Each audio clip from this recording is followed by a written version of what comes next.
So I gave you a very broad brush, big picture of how it all works in energy and distance and physics. I now want to look at the particles more carefully, and then in the third lecture at the forces more carefully, and in the fourth lecture bring it all together. So this lecture is going to be about particles, starting with, if you like, a bit of history. That the structure of matter, there have been two independent and complementary ways that we've discovered or deduced the nature of the structure of matter. One is the discovery of spectra, as in the case of atoms, for example. The discovery of atomic spectra in the 19th century was what gave the clue that something must be going on and led to the discovery of the, eventually, of quantum theory as a result of the pattern of spectral lines, the series of energy levels, and then scattering from the hard centre. For example, Rutherford and his team discovered the atomic nucleus by scattering. So these are very familiar in the world of atomic physics and atoms that one meets in high school or in first year university, and qualitatively the same story has been replicated throughout, though as we will see, quantitatively it is different.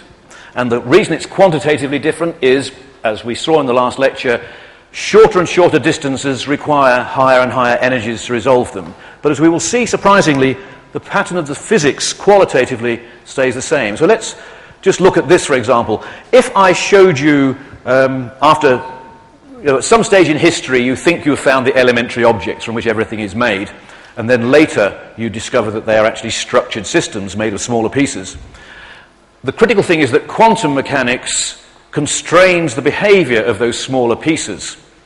So they can't go every which way, they have to go into particular quantum states, and as that structured system jumps from one quantum state to another, the energy is emitted in a quantized form, and it is the detection of that quantized energy, be it photons or particles, that tells you what the structure of this system that originated it is.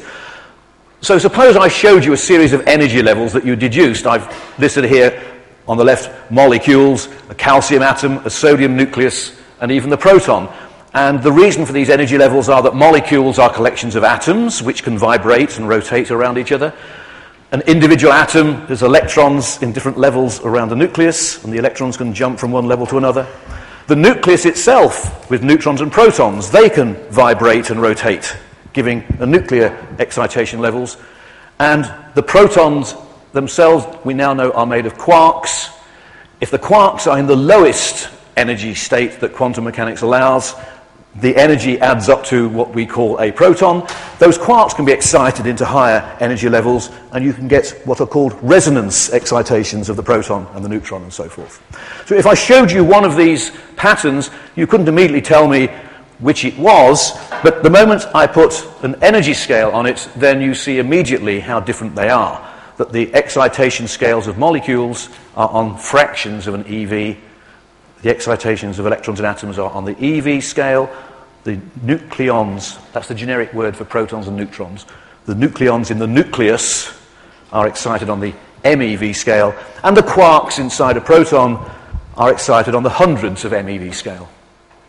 And so qualitatively the same story, quantitatively smaller and smaller distances, higher and higher energy scales. It sort of matches.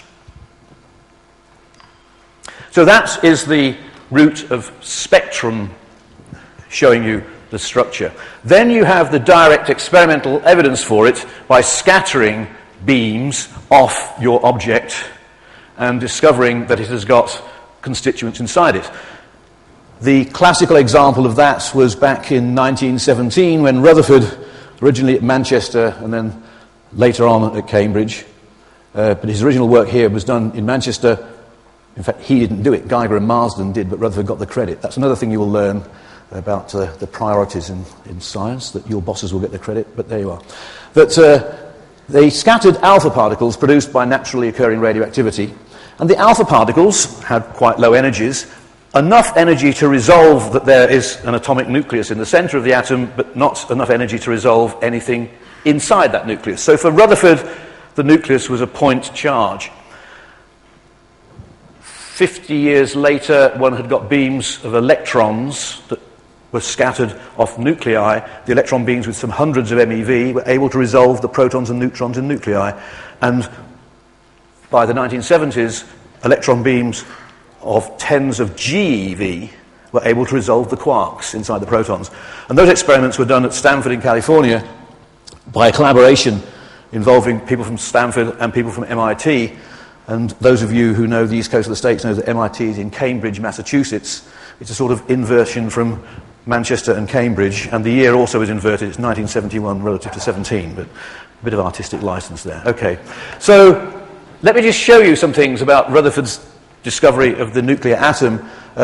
This is something you all know, but there may be some features of this which you might find novel. That his beam, remember beam, target and detector was the rule. His beam were alpha particles from natural radioactivity. The target was a thin piece of gold leaf. The detector was a small scintillation screen. And this I thought you might find interesting. You can't read it here, but you'll be able to probably look at it on the web and zoom in and see it a bit more. He did it in 2 pages, just 2 pages of notes. And some years ago I went to see these things, and I was expecting that Rutherford's discovery of the atomic nucleus would be in a leather-bound notebook with gold leaf writing on the outside. And I had to go through a lot of security to allow me to see the things. And then I realized why. They brought me some sheets of paper, clipped together, written on in pencil. And obviously, if I'd been there by myself, I could have erased a few things and put my own name at the bottom of it, something like that. But it was very nice. It was actually quite amazing. I want you to imagine sort of seeing these things for real rather than these copies, because it really shows the genius that Rutherford had. I mean, we all know, we're all taught Rutherford's scattering law, the probability that the beam scatters through this angle or that angle, and we set students examination questions on it, and we know it takes 20 minutes to answer, and they only give them 5 minutes to do it. Here is how he did it in one line. And what he originally did was not think about the alpha particles scattering through a random angle, but the very rare occasion that it bounced right back. And this is how he thought it through. That, maybe I'll go to the next slide where the bits that are enlarged in yellow there. Half mv squared equals NEE over B. You recognize half mv squared, that's non-relativistic kinetic energy. And the right-hand side is the product of charges divided by a distance, which is, you will probably recognize, electrostatic potential energy. And what Rutherford was doing was very simple. He said, here is your, we now know, atomic nucleus, a source of positive charge. And here, an alpha particle, also positively charged, is zooming in towards it. Now, he uses conservation of energy and nothing more. When the alpha particle is very far away from that atomic nucleus, it's not feeling any electrostatic repulsion. I mean, the distance is just too big. So the energy of the alpha particle is completely kinetic energy, half mv squared. The nearer it gets to that nucleus, the more electrostatic repulsion it feels. So it slows down. Okay? Its kinetic energy is dropping because the electrostatic repulsion of potential energy is growing. The sum total stays the same, but the energy is changing from one form to another. So now let's play this movie again and stop it here. At this instant, the alpha particle is momentarily at rest. It has no kinetic energy. The energy is now totally potential energy, the product of the alpha particle charge, the nucleus charge, divided by the distance. And that is what the equation says. Half mv squared, the total energy when it was far away, equals product of charges over distance when it came as near as it could get. He then does the higher mathematics of taking the distance up the left, the 2 up the top, and so forth, and puts the numbers in. Goes to the next page on the right-hand side, makes a mistake because you see him cross something out. That bit highlighted there is long division, which the teachers understand what I'm talking about, but as the years go by, the students haven't got a clue. There was a time before pocket calculators. And that's how we did it. And that's how he did it. And imagine that you're Rutherford writing on the page, and you've got to this point, and you're putting the numbers in, and for the first time, I'm going to measure this distance. This is not the size of the nucleus, but it is a measure of the distance on which the nucleus lives.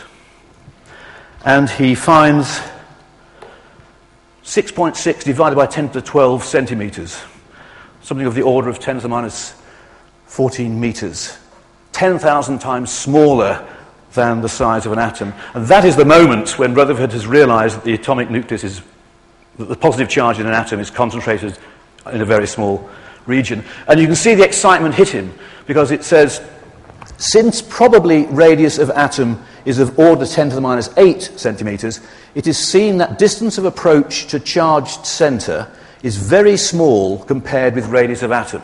That is the moment of discovery. And look at that line again, is very small. His writing is so fast that it hardly leaves the horizontal line. That is the moment when he realizes, that's the eureka moment. He then designs how to test this idea by putting Geiger and Marsden to work, looking at a whole range of atomic elements, measuring the scattering through different angles so that students can answer complicated questions in years to come. But that is the moment of discovery. In a metaphorical as well as literal sense, he really got to the heart of the matter. That is an example of how perfect theoretical physics occasionally works. Somebody sees through all of the dross and reveals the key way to bring the truth out. Very, very rarely, but that one of Rutherford's is beautiful. I thought you might enjoy it. So, that's how Rutherford's team discovered the nucleus at the heart of the atom. That was the best resolution that they had with those beams. Turn the time frame on 50 years, and you have the discovery of the quarks in the proton. The same sort of idea qualitatively, but a different scale quantitatively. Here is the beam. It was a 3-kilometer long electron accelerator at Stanford in California. The San Andreas earthquake fault is about 200 meters just beyond the back of the accelerator, so it's a good place to build an accelerator. I mean, it wouldn't be a good place if it went through the middle of it. Actually, it's on the bedrock. The folklore is that the accelerator being on the bedrock will just move collectively when the earthquake happens, but Palo Alto down by the bay, which is built on sort of jello, will wobble like anything. It hasn't yet been tested, but if that is what will happen. But I'm going there next week and hoping it won't. But the accelerator is also used, they have a laser beam down there sort of monitoring very subtle changes. So this is a particle beam also being used for monitoring earthquake movements. But anyway, that is the electron beam that was 3 kilometers long. The target is a target of hydrogen, which is where the protons are, and the detector is a huge electronic detector. And here's a picture of the thing. The beam down the bottom left-hand corner, the beam of electrons emerges. The target would be hidden behind this set of concrete, and the detector is there on the right, and the little, almost invisible figure down the bottom of the detector is myself. That was taken a long, long time ago. And in those days, that was a big detector. Today, it's a small detector. It's remarkable. But that is the scale of the thing. So qualitatively, the same idea. Electrons bouncing off the quarks electrons bouncing off the proton revealed that the proton had hard bits inside, analogous to the way that alpha particle scattering of atoms revealed the nucleus as a hard bit inside. But the scale is quantitatively different. So from that, we discovered that the proton is not fundamental. It is made in its simplest form of 3 quarks, gripped together by what we call gluons.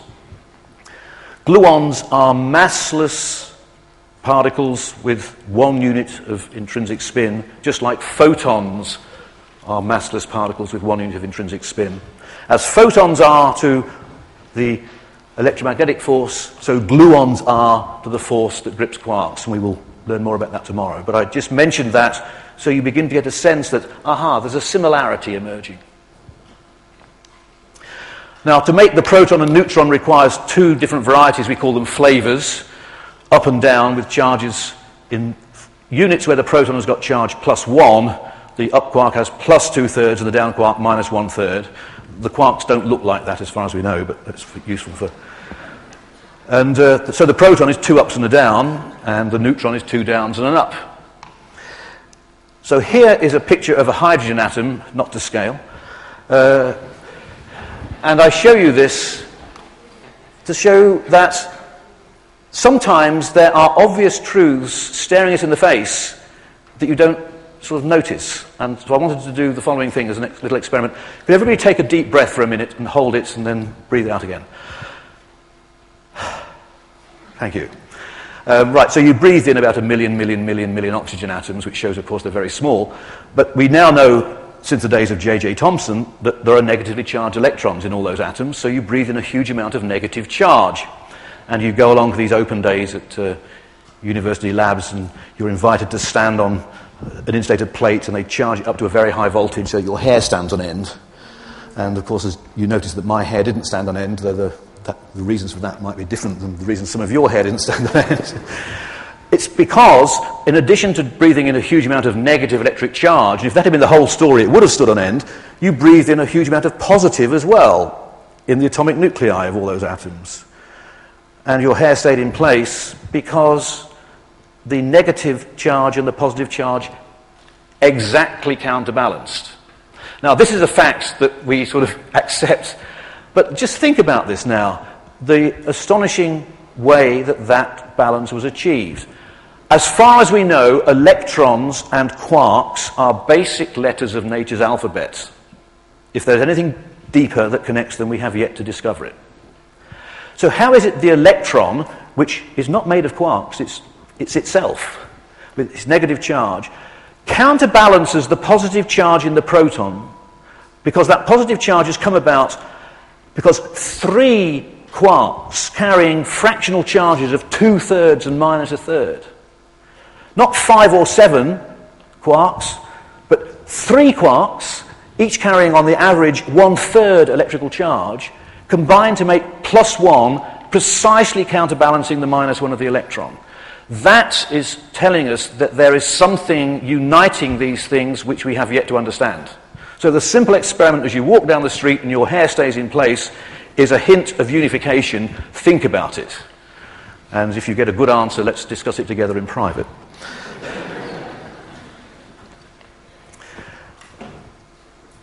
For teachers and people who go to popular lectures, the number of times you see this horrendous and completely inaccurate thing in popular books comparing atoms to miniature solar systems, quantitatively the scales just don't do the atom justice. I mean, the relative sizes of Earth, Sun, and the Earth's orbit are roughly in the scale of 100. The measurable size, insofar as there is any, of the electron and the quark compared to that of the nucleus, compared to the electron orbiting around in hydrogen, are factors of 10,000. The atoms, in terms of particles, are incredibly empty on the scale of the solar system. Of course, they are full of electrical forces. It's that which stops things getting in at them. But in terms of particles, they are empty. That's a miracle which you will learn more about as we go along. Why is it that it doesn't feel empty? Things called the Pauli exclusion principle and the wonderful things that quantum mechanics does, but that's beyond this elementary course. Anyway, so there's the neutron and the proton, pictorially represented in terms of up and down quarks, to show you that if I obscure 2 of them, it's just a single quark that differentiates a neutron from a proton. And that, we now know, is the fundamental source of beta radioactivity. Beta radioactivity, which turns one element into another, say some element in the periodic table with charge Z, turns into the next element in the periodic table with charge Z plus 1 by emitting an electron and a weird thing called the neutrino, which we will come to. By 1930s, they knew that that was because inside the nuclei, it was a proton, it was a neutron in one nucleus turning into a proton, which moved it one step up the periodic table. We now know that deep down is a single quark, a down quark with negative 1/3 turning to an up quark with positive 2/3.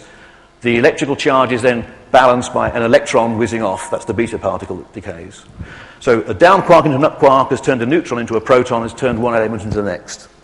So deep down at the quark level is fundamentally where the weak force of radioactivity is operating.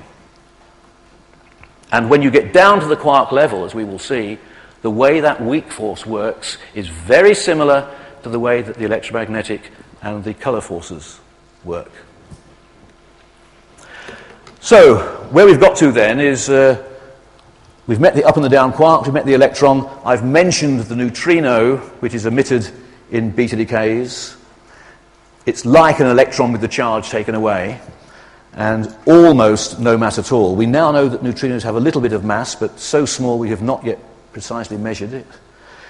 We do know that it would take at least 10,000 neutrinos to outweigh a single electron. It's that sort of level of smallness, which is in itself a weird paradox that, if neutrinos had had no mass, well, that sort of is a nice number, nothing. You can sort of understand it.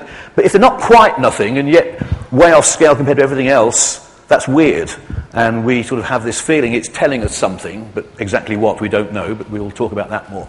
So to make life, much of the universe, but not, as we will see, everything, stable, ordinary matter, the stuff that makes us, everything really that's happening here on Earth most of the time, involves these four basic particles. The quarks getting buried inside protons and neutrons, the electrons being trapped by the electromagnetic force to make atoms.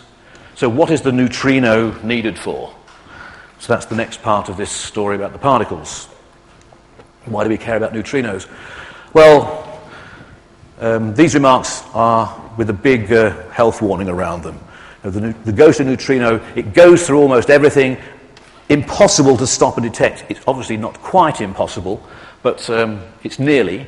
And you see these popular statements that neutrinos produced in the reactions in the sun, for example, could travel through light years of lead without interacting. And that statement is actually true, but they never explain, so how is it we've ever detected one? Well, we'll come to that. Neutrinos were produced among the very first things out of the energy of the Big Bang. And by detecting neutrinos from the cosmos, we can, in principle, and hopefully in the next coming years, in practice, begin to learn much more about the immediate nature of that Big Bang. The different varieties of neutrino that we will meet, the astrophysicists and particle physicists come together. The different varieties of neutrinos enable us to make theories of the expansion rate of the universe and the formation of the light elements in the early universe, all of which fit with empirical observation. Evidence for the Big Bang is not just in the microwave background and expanding galaxies. The abundances of the light elements are very critical to that, and we will see that in the fourth lecture. And neutrino astronomy can look inside the sun, and even on one occasion a supernova, and a new area of science is now sort of beginning, built around neutrinos, which has really yet to get going. But we'll mention something about that, I'm sure, in the lectures.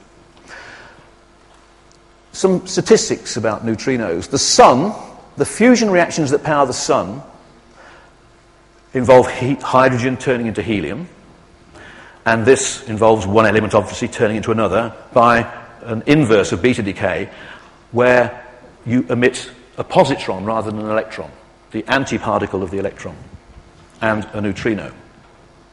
So it's interesting that in the heart of the sun, it's actually antiparticles that are being produced first of all. But neutrinos come shooting out, and theoretically, 2 followed by 38 zeros of neutrinos are emitted by the sun every second. And in the last few years, we now know, even experimentally, that that theoretical number is very much precisely in agreement with what has been measured of the neutrinos arriving here, though it took 40 years to get that sorted. For nearly 40 years, there seemed to be too few neutrinos arriving on Earth compared with what theory suggested. That has now been sorted, and we'll say some things about that. So they pour out all over space, which means that those that happen to be coming in this direction are passing through us right now. 400 billion solar neutrinos are passing through each of us every second. You're totally unaware of the fact. Natural radioactivity in the rocks in the Earth are producing about 50 billion neutrinos a second. And each of us, because of, I think it's calcium in teeth and potassium in our teeth and bones, there are some radioactive isotopes. We are ourselves radioactive and are emitting of the order of 400 neutrinos every second. So if you take all of us in this room and add it together for the length of this lecture, we will send about 100 million neutrinos out into the universe, where the chances are they will go on forever without bumping into anything. So that's the nearest to immortality any of us are likely to get to. So neutrinos actually are happening all around us. They are less familiar than other particles because they are so shy and reluctant to reveal themselves. But it is possible. And how we do that is something which we will talk about. But let me tell you the things that we know about neutrinos. How do we know, indeed, that a neutrino is produced in beta decay? Well, the answer is that, a neutron, let's say, has done a beta decay, turned into a proton, emitted an electron which has gone one way, and a neutrino the other. And then upstream, you have a target waiting, and the neutrino hits that target and does the reverse of the beta decay and turns back into an electron. And so you see that this sort of, the energy that sort of disappeared in the neutrino here reappears, the Book's balance downstream. So something has gone from here to here. You didn't see it directly, but if you believe in the conservation of energy and momentum, everything balances, that some unseen neutral object has transported from creation to hitting something. And in these experiments, we now know that there are not just electrons, but there are two heavier versions of the electron, called the muon and the tau. The same amount of electric charge, the same properties in all other respects to the best experiments that we can measure, except that the muon is about 200 times more massive than the electron, and the tau is some thousands of times more massive, 2,000 times more massive than the electron, 4,000 times more massive. Apart from mass, they appear to be the same. The electron has this neutral counterpart called the electron-type neutrino, or the nu subscript E. The muon has an analogous one, nu subscript mu. The tau has an analogous one, nu subscript tau. Three types of neutrino, each of which matches with the three types of lepton. How do we know that? Good question. I removed the slide that told us how we knew that, but I think. No, I didn't, it's here. We know that because experiments like a beta decay of a nucleus, where an electron or a positron is produced, the neutrino goes along and it produces electrons or positrons, not muons or taus. There are other experiments, for example, a pi meson, it can decay into a muon and a neutrino. And if that neutrino hits something upstream, it turns back into a muon. And we now know from experiments done originally at Fermilab in the States that there are cases much harder to detect and measure for technical reasons, but otherwise pretty much the same, where a decay of a massive particle can turn into a tau particle and a neutrino. A tau particle and a neutrino. And if that neutrino hits something upstream, it turns back into a tau. So these neutrinos are clearly different. They have a memory of how they were born, which they transport with them and reveal later on. But precisely what the nature of that is, we don't know yet. So here is the summary of where we are with the fundamental particles of matter today. The electron, I said, has two heavier versions, mu and tau, and there are three varieties of neutrino, one for each. And this little family we call the leptons. So lepton is a generic word for particles like the electron and neutrino, spin a half. They feel the electromagnetic and or weak forces. I should say that a bit more carefully. They feel the electroweak force. Neutrinos, which have no charge, do not feel the electromagnetic. They feel the weak. Electrons, muons and taus, feel the full panoply of electromagnetic and weak. They are all called leptons. They do not feel the strong forces, the forces that originate in the color charge that the quarks carry. Anything which feels the strong force, which has got spin a half, is a quark. The up and the down we've met, they live inside neutrons and protons and matter as we know it. They too have heavier versions. The up quark with charge positive 2/3 has a heavier version called charm and a yet heavier version called top. Identical in all respects except mass. Pretty much. The down quark with negative charge 1/3 also has two heavier versions called strange and bottom. Those strange particles that I mentioned at the end of the first lecture, discovered back in 1947 in cosmic rays, we now know are strange because they contain strange quarks. It sort of hangs together. If it was not for mass, up, charm and top would be pretty much the same. Down, strange and bottom would be pretty much the same. Electron, mu and tau would be pretty much the same. But it's mass that discriminates them. This is the beginning of the idea that I mentioned at the end of the first talk, that it is mass which is the pattern inside this present standard model of particles. If it wasn't for mass, they would all be much the same. Why it is there are three varieties and not more, we don't know. There is pretty good indirect evidence that I will mention later that that is indeed the case, but experiment only has to discover one more tomorrow and we have to revise the textbooks. But that is where it is.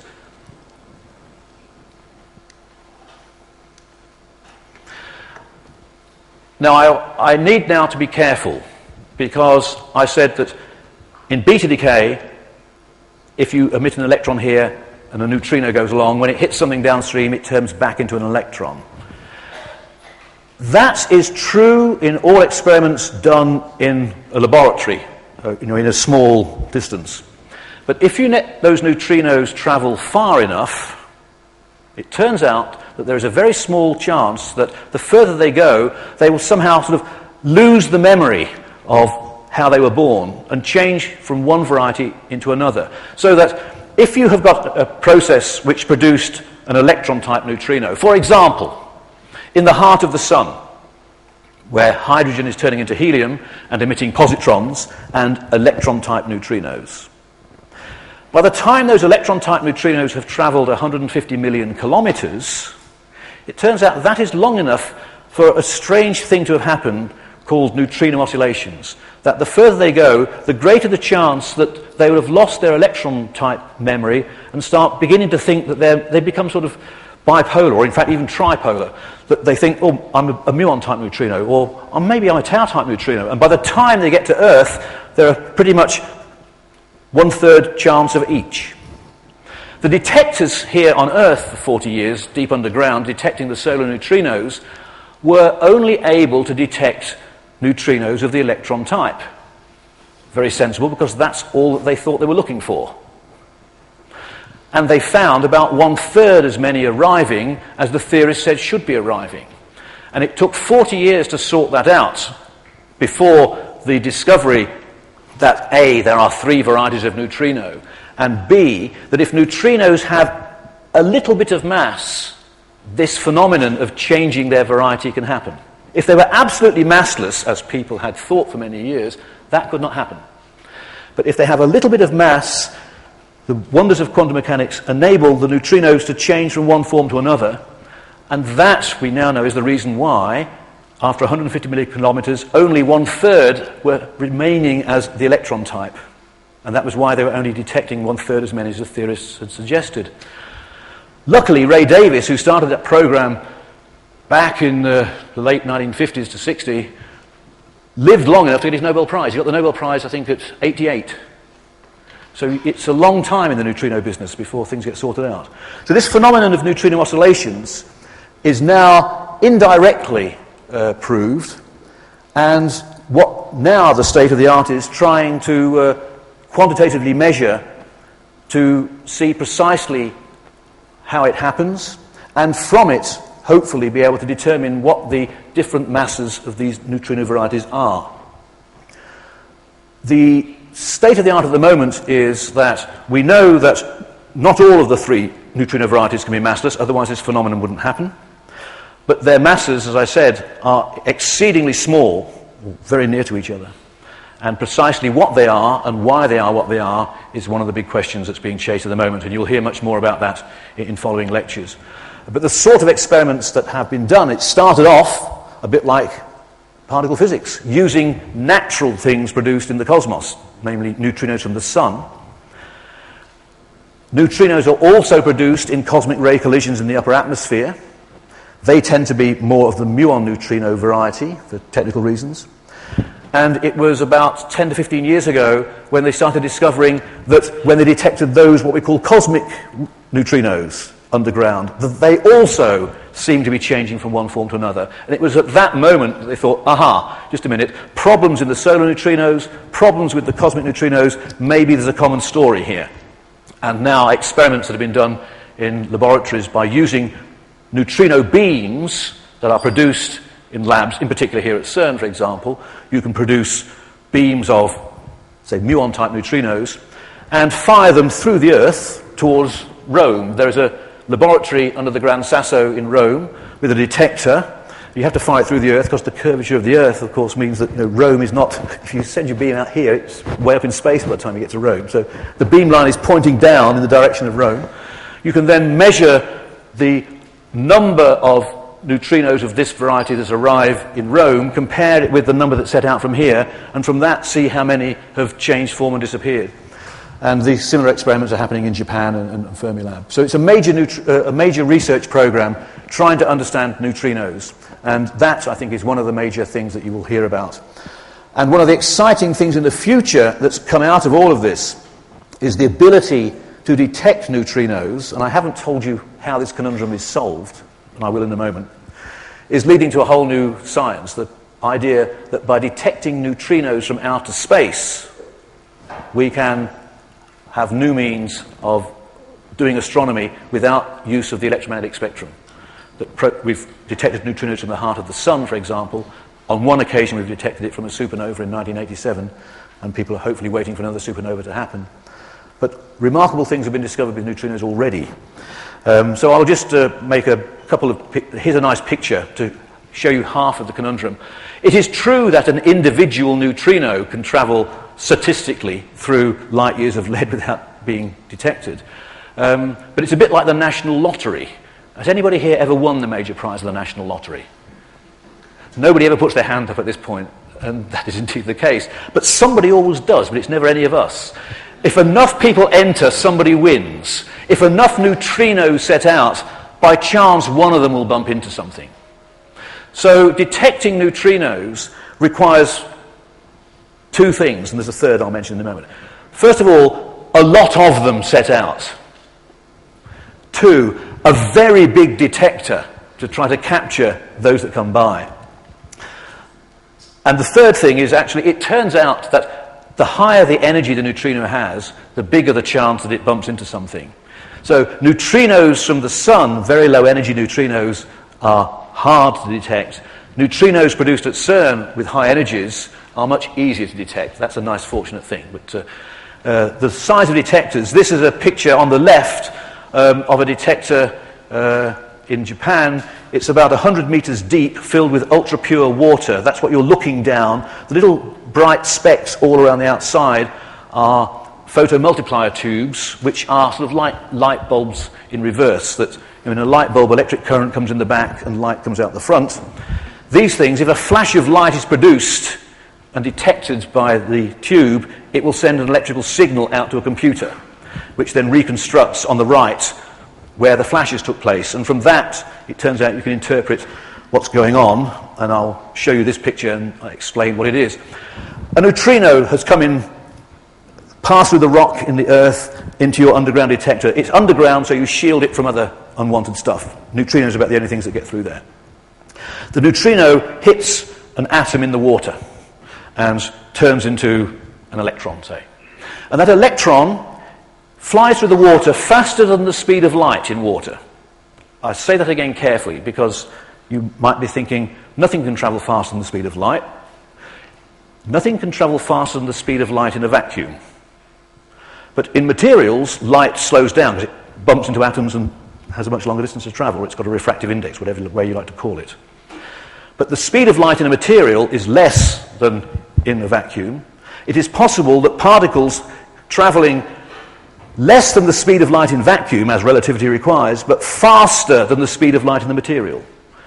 And when that happens, you get an electromagnetic analogue of a sonic boom. When a plane travels faster than the speed of sound, you get a sound boom that comes out in a conical shape. If an electrically charged particle goes through a medium faster than the speed of light in that medium, you get an electromagnetic boom. It's called Cherenkov radiation. And what you see in this picture is when that ring of light has hit the detectors around the outside and fired them up, and you see this nice sort of ring. And from the size of the ring, you can work out the speed or the energy of the incoming thing, and you can even detect which direction it came from.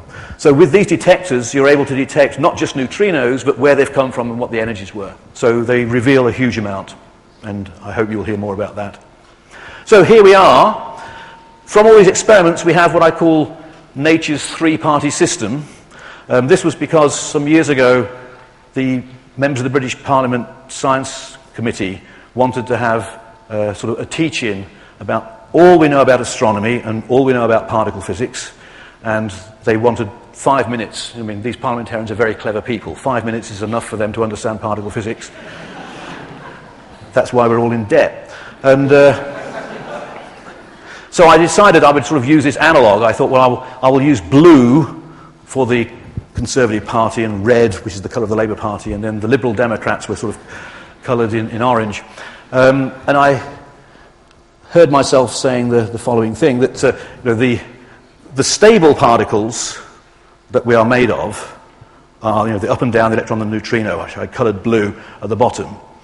And I said, the red, the heavier particles, the top and the bottom, the charm, the strange, are highly unstable. At which point the Conservatives thought that was very funny, highly unstable, and they were produced in the Big Bang and quickly died out, tumbling down, leaving the up and down things, the coloured blue, as the dregs from which everything is made. And by that stage, I'd turned off everybody, I think. And anyway, the thing that we don't know is why it is nature wasn't satisfied with one set, had to do it 3 times.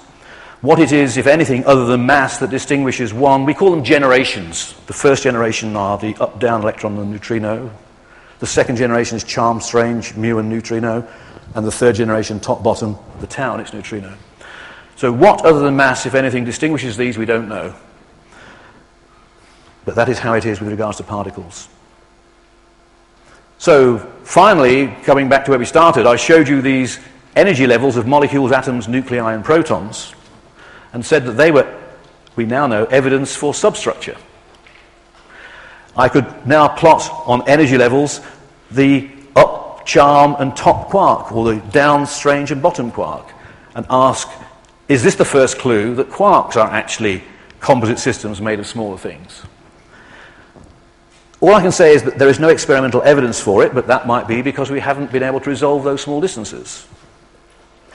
I could also say that many people have tried, but nobody has succeeded, which might be a statement of the stupidity of theorists, but it might not be. It turns out that there are many things that suggest it ain't that simple this time. There are profound similarities between these things, much more than the differences in the past.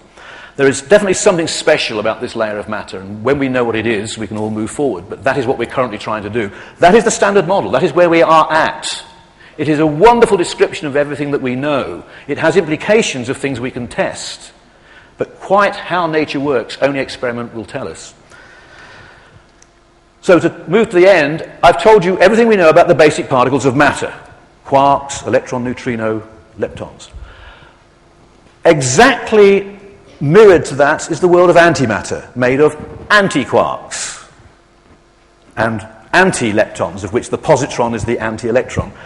These basic particles of the anti-world have the same mass, the same properties, except that they have the opposite electrical charge and the opposite of other additive properties. But otherwise, they are mirror versions. And the rules of the forces that bind quarks and electrons together to make bulk matter should equally well bind antiquarks and positrons together to make bulk antimatter. Why it is there isn't bulk antimatter in the universe, as far as we can tell, is one of the puzzles. 3 quarks make a proton or neutron. 3 antiquarks make an antiproton or an antineutron. There are also objects called mesons, which consist in the simplest form of a quark and an antiquark. So they are neither matter nor antimatter. Now, you know that when matter and antimatter meet, they annihilate. When a quark and an antiquark meet, they annihilate. And if a quark and an antiquark are living in a little volume less than 1 Fermi radius, it ain't long before they meet. And indeed, mesons live less than 10 to the minus 10 seconds.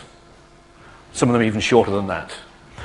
So that is the nature of the basic particles that we do experiments with, because we can't make individual quarks. We are stuck with their clusters, groups of 3s like protons, neutrons, collectively known as baryons, groups of 3 of the anti-version known as anti-baryons, and quarks and antiquarks, groups called mesons. That is what we do experiments with. That is what things are made of. And the world of antimatter I do talk about in here. And don't believe a word of Dan Brown, but you didn't need to be told that. So I will see you at 12 o'clock for the discussion session, and until then, thank you.